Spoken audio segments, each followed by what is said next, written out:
தமிழ்நாடு சட்டமன்ற கூட்டத்தொடரில் எதிர்க்கட்சி உறுப்பினர்களுக்கு பேசுவதற்கு கூடுதல் நேரம் ஒதுக்க வேண்டும் என அதிமுக கொறடா எஸ்.பி. வேலுமணி வலியுறுத்தினார்.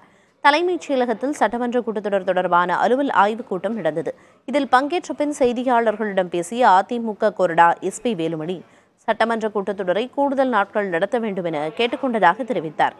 புயல், மழை, வெள்ள பாதிப்பு குறித்து பேச அனுமதி அளிக்க வேண்டும் என வலியுறுத்தியதாகவும், கூட்டத்தொடரை குறைந்தபட்சம் 10 நாட்கள் நடத்த வேண்டும் எனவும் கூறியதாக எஸ்.பி. வேலுமணி தெரிவித்தார்.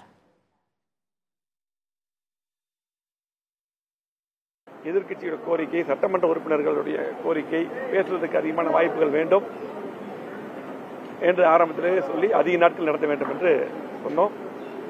ஆனால் 2 நாட்கள் மட்டும்தான் நடத்துவோம் என்று அதை முடிவு செய்தார்கள்.